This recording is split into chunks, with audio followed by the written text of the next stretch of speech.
नमस्कार। आज हम कक्षा 9वीं की हिंदी पाठ्य पुस्तक से वाक पढ़ने जा रहे हैं, जिसको कि प्रसिद्ध कश्मीरी कवयित्री लल दियद द्वारा रचा गया है। कवि परिचय जान लेते हैं। लल दियद कश्मीर की लोकप्रिय कवयित्री हैं। उनके जीवन के बारे में प्रामाणिक जानकारी नहीं मिलती, यानी कि उनके जीवन से संबंधित कोई भी प्रामाणिक तथ्य नहीं मिलता, कोई भी जानकारी नहीं मिलती। उनका जन्म 1320 ईस्वी के आसपास श्रीनगर के पास स्थित गांव में हुआ था। उन्हें लल्लेश्वरी, लला, लल योगेश्वरी, ललारिफा आदि नामों से भी जाना जाता है। ये उनके कई सारे नाम हैं, इन नामों से भी उनको जाना जाता है। उनकी मृत्यु 1391 ईस्वी के आसपास मानी जाती है। काव्यगत विशेषताएं। लल दियद का काव्य अन्य संत कवियों की भांति भक्तिपूर्ण है। इस लाइन से समझ में आ रहा होगा कि लल दियद एक भक्ति भावना से ओतप्रोत कवयित्री रही हैं।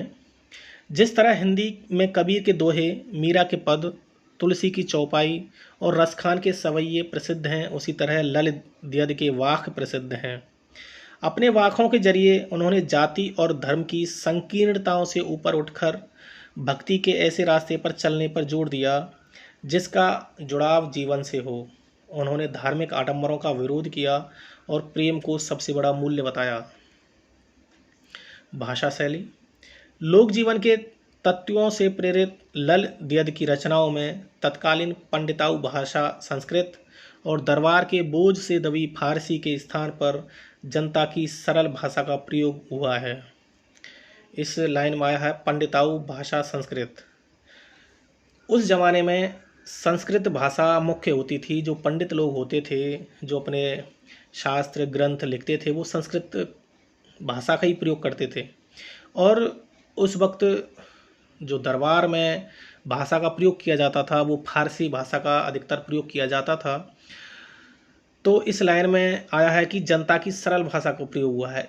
इसके बावजूद भी कि उस वक्त संस्कृत और फारसी का बोलबाला था, उसके बावजूद भी लल दियद ने अपने वाकों में सरल हिंदी भाषा का प्रयोग किया था। यही कारण है कि लल दियद की रचनाएं सैकड़ों सालों से कश्मीरी जनता की स्मृति और वाणी में आज भी जीवित हैं। वे आधुनिक कश्मीरी भाषा का प्रमुख स्तंभ मानी जाती हैं। सारांश। जो वाक दिए हुए हैं उनका सारांश है ये। कवयित्री अनुभव करती हैं कि जीवन नश्वर और क्षणभंगुर है, परंतु परमात्मा से मिलन नहीं हो पा रहा। अतः उसके हृदय में एक तड़प सी उठती है। मुक्ति का द्वार तभी खुल सकता है जब मनुष्य ना तो पूरी तरह भोगी हो, ना योगी तपस्वी हो। मध्यम मार्ग से ही मुक्ति मिल सकती है। हठ, योग आदि साधना से उसे कुछ नहीं मिला। वह ईश्वर तो घट घट में बसता है। वह हिंदू मुसलमान में भेद नहीं करता। ज्ञानी वही है जो स्वयं को पहचानता है और उसी के माध्यम से ईश्वर को भी जान पाता है। अब पढ़ते हैं वाक। जो पहला वाक है उसके बारे में। रस्सी कच्चे धागे की खींच रही मैं नाव, जाने कब सुन मेरी पुकार, करें देव भवसागर पार। पानी टपके कच्चे सकोरे, व्यर्थ प्रयास हो रहे मेरे, जी में उठती रह रहे हुक, घर जाने की चाह है घेरे। इसमें भवसागर आया हुआ है। भवसागर का अर्थ होता है संसार रूपी सागर। कच्चे सकोरे का अर्थ होता है कच्चे धागे का बना रस्सा या रस्सी। हुक मतलब तड़प या वेदना। तो इसका अर्थ समझ लेते हैं। रस्सी कच्चे धागे की खींच रही मैं नाव। कवयित्री कहती है कि यह जीवन कच्चे धागे की रस्सी सा नश्वर है, जिसके सहारे मैं प्रभु भक्ति की नाव को खींच रही हूँ या पार लगा रही हूँ। जाने कब सुन मेरी पुकार, करें देव भवसागर पार।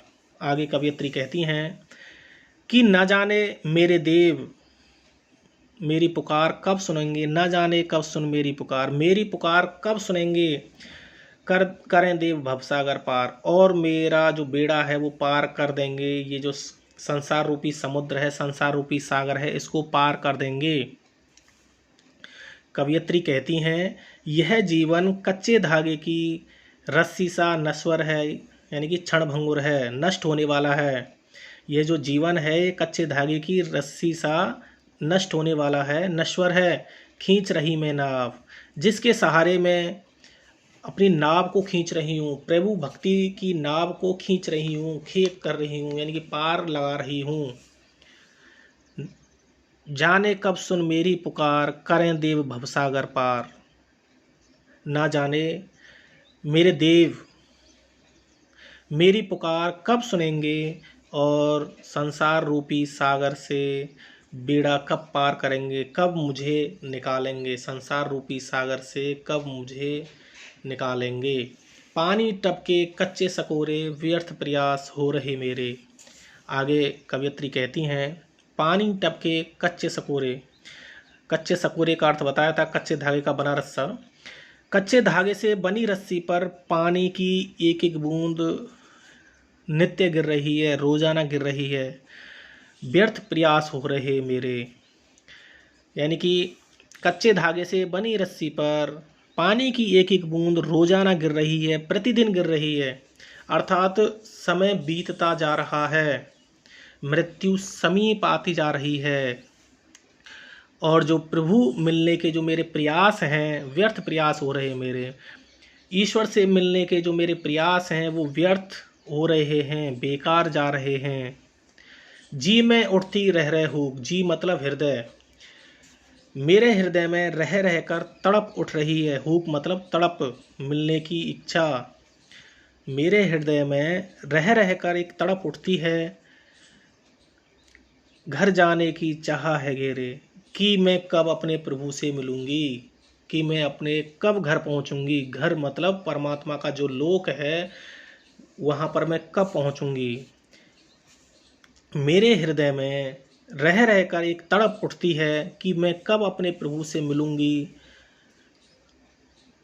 अब मैं अपने घर अर्थात परमात्मा का जो लोक है, मैं वहाँ पर जाना चाहती हूँ। घर जाने की चाह है मेरी, और मेरी जो इच्छा है वो घर जाने की है, अर्थात ईश्वर से मिलने की मेरी इच्छा है। जहाँ पर भगवान रहते हैं, जहाँ का भगवान का लोक है, परमात्मा का जो लोक है, वहाँ मेरी जाने की इच्छा है। एक बार और देख लेते हैं। रस्सी कच्चे धागे की खींच रही मैं नाव, जाने कब सुन मेरी पुकार, करें देव भवसागर पार। पानी टपके कच्चे सकोरे, व्यर्थ प्रयास हो रहे मेरे। जी में उठती रह रहे हो, घर जाने की चाह है घेरे। कवयित्री कहती हैं, यह जीवन कच्चे धागे की रस्सी सा नश्वर है, जिसके सहारे मैं प्रभु भक्ति की नाव को खींच रही हूँ। न जाने मेरे देव मेरी पुकार कब सुनेंगे और मेरा बेड़ा पार कर देंगे। कच्चे धागे से बनी रस्सी पर पानी की एक एक बूंद प्रतिदिन गिर रही है, अर्थात समय बीतता जा रहा है, मृत्यु समीप आती जा रही है। प्रभु मिलने के सब प्रयास व्यर्थ हो रहे हैं। मेरे हृदय में रह रह कर एक तड़प उठती है कि मैं कब अपने प्रभु से मिलूंगी। अब मैं अपने घर अर्थात परमात्म लोक में जाना चाहती हूँ। दूसरा वाक है, खा खा कर कुछ पाएगा नहीं, न खाकर बनेगा अहंकारी। सम खा तभी होगा समभावी, खुलेगी सांकल बंद द्वार की। अहंकारी का अर्थ होता है घमंडी। सम खा, सम का अर्थ होता है बाह्य इंद्रियां जो होती हैं, अंतःकरण जो होता है, उस पर संयम रखने वाला। संभावी, समानता की भावना रखने वाला। और सांकल, आप जानते ही होंगे, दरवाजे पे सांकल लगी होती थी, उसको कुंडी भी बोल सकते हैं, आजकल कुंडी बोल सकते हैं। तो इसका अर्थ देख लेते हैं। कवयित्री कहती हैं, खा खा कर कुछ पाएगा नहीं। हे मनुष्य, तू सांसारिक भोगों में लीन होने के कारण कुछ पा नहीं सकता। खा खा कर कुछ पाएगा नहीं। तो सांसारिक भोगों में लीन मत हो, उससे तुम्हें कुछ प्राप्त नहीं होने वाला। ना खाकर बनेगा अहंकारी, और ना ही भोग के विरुद्ध त्याग और तपस्या का जीवन अपना। ना खाकर बनेगा अहंकारी, भोग से निर्लिप्त होकर या भोग के विपरीत जाकर तपस्वी का जीवन भी मत अपनाना। इससे मन में अहंकार उत्पन्न होगा। ना खाकर बनेगा अहंकारी, तो तुम्हारे मन में घमंड उत्पन्न हो जाएगा। सम खा तभी होगा संभावी, यानी कि क्या करना है तुम्हें, भोग और त्याग के मध्य जीना है। समखा यानी कि भोग और त्याग, यानी कि तपस्वी का जो जीवन है, जो त्याग का जो जीवन है, उसके बीच का हमें जीवन अपनाना है। अपने इंद्रियों पर काबू रखना है, तभी तो सुख दुख और भोग त्याग के बीच समान भाव से रहना सीखेगा। खुलेगी सांकल बंद द्वार की। इसी समान रूपी जो मनोदशा है, उसमें तुम प्रभु प्राप्ति के जो बंद द्वार हैं वो तुम्हारे लिए खुल जाएंगे और तुम्हारा मिलन प्रभु से हो जाएगा। एक बार और देखते हैं। खा खा कर कुछ पाएगा नहीं, ना खाकर बनेगा अहंकारी। सम खा तभी होगा समभावी, खुलेगी सांकल बंद द्वार की। कवयित्री कहती हैं, हे मनुष्य, तू सांसारिक भोगों में लीन मत हो। भोगों से कुछ प्राप्त नहीं होगा, ना ही भोग के विरुद्ध त्याग और तपस्या का जीवन अपना। इससे मन में अहंकार उत्पन्न होगा। तू भोग और त्याग के मध्य जी, इंद्रियों पर उचित संयम रख, तभी तो सुख दुख और भोग त्याग के बीच समान भाव से रहना सीखेगा। इसी समानता रूपी मनोदशा में प्रभु प्राप्ति के बंद द्वार खुलेंगे और तेरा प्रभु से मिलन होगा।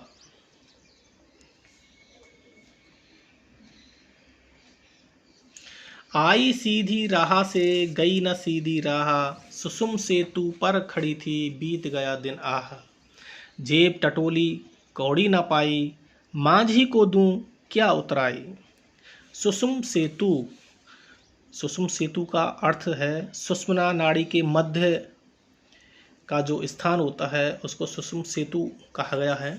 यह नाड़ी इड़ा और पिंगला नामक नाड़ियों के मध्य स्थित रहती है। माझी नाविक को कहते हैं, जो नाव को पार लगाता है, नाव को चलाता है, एक पार से दूसरी पार जो ले जाता है नाव को, उसको माझी बोला जाता है। आई सीधी राह से गई ना सीधी राह। कवयित्री कहती हैं कि मैं आई तो सीधी राह से थी, सीधे रास्ते से आई थी, गई ना सीधी राह, लेकिन मैं सीधे रास्ते पर गई नहीं, मैं उल्टे रास्ते पर चली गई। आशय इसका है कि कवयित्री परमात्मा प्राप्ति के पथ पर ठीक ही आई थी, किंतु उसने गलती से हठ योग का मार्ग पकड़ लिया। सुषुम सेतु पर खड़ी थी, बीत गया दिन आहा। वह जीवन भर सुषुम्ना नाड़ी को साधने का प्रयास करती रहीं, कुंडली जागरण में लगी रहीं। इसी में सारा जीवन बीत गया दिन आहा, यानी कि उनका जो सारा दिन था, सारा जीवन बीत गया। जेब टटोली कौड़ी ना पाई, और अंत में उसको बड़ा ही दुख हुआ जब उसने देखा कि उसकी जेब में कुछ भी नहीं है, उसका सारा जीवन व्यर्थ हो गया। माझी को दूं क्या उतराई। अब वह परमात्मा को जवाब देने योग्य भी नहीं रही। उतराई के नाम पर उसके पास कुछ भी शेष नहीं है। यानी माझी जो इसके जीवन को पार लगा रहा है, और जीवन को पार ईश्वर ही लगाते हैं, तो उनको उतराई के लिए देने के लिए उसके पास कुछ भी नहीं है। एक बार और देखते हैं। आई सीधी राह से गई न सीधी राह, सुषुम सेतु पर खड़ी थी बीत गया दिन आह। जेब टटोली कौड़ी न पाई, माझी को दूं क्या उतराई। कवयित्री कहती हैं, मैं आई तो सीधी राह पर थी, किंतु उल्टे रास्ते पर चल पड़ी। आशय है कि कवयित्री परमात्मा प्राप्ति के पथ पर ठीक ही आई थी, किंतु उसने गलती से हठ योग का रास्ता पकड़ लिया, अपना लिया। वह जीवन भर सुषुम्ना नाड़ी को साधने का प्रयास करती रहीं, कुंडली जागरण में लगी रहीं। इसी चक्कर में उनका सारा दिन बीत गया, अर्थात उनका सारा दिन बीत गया, सारा जीवन बीत गया। जेब टटोली कौड़ी ना पाई, माझी को दूं क्या उतराई। उसे दुख है कि अंत में जब उसने अपनी जेब टटोली तो उसमें कुछ भी न था, सारा जीवन व्यर्थ हो गया। अब वह परमात्मा को जवाब देने योग्य भी नहीं रही। उतराई के नाम पर उसके पास कुछ भी शेष नहीं है। थल थल में बसता है शिव ही, भेद न कर क्या हिंदू मुसलमान। ज्ञानी है तो स्वयं को जान, वही है साहिब से पहचान। थल थल मतलब कण कण में बसता है शिव ही, शिव मतलब भगवान। भेद ना कर क्या हिंदू मुसलमान, कि हमें भेद नहीं करना चाहिए, कि हिंदू और मुसलमान में हमें भेद नहीं करना चाहिए, सारे एक ही ईश्वर की संतान है, क्योंकि ईश्वर हर कण में बसता है, हर जगह बसता है, हर जगह रहता है। ज्ञानी है तो स्वयं स्वयं को जान, और जितने भी ज्ञानी मनुष्य होते हैं वो पहले अपने आप को जानते हैं, अपने आप को पहचानते हैं, वही है साहिब से पहचान। और असलियत में यही प्रभु से पहचान होती है, प्रभु से मिलन होता है, प्रभु को हम पहचान सकते हैं। जो स्वयं को पहचान लेता है वही प्रभु को पहचान लेता है। थल थल में बसता है शिव ही, भेद ना कर क्या हिंदू मुसलमान। ज्ञानी है तो स्वयं को जान, वही है साहिब से पहचान।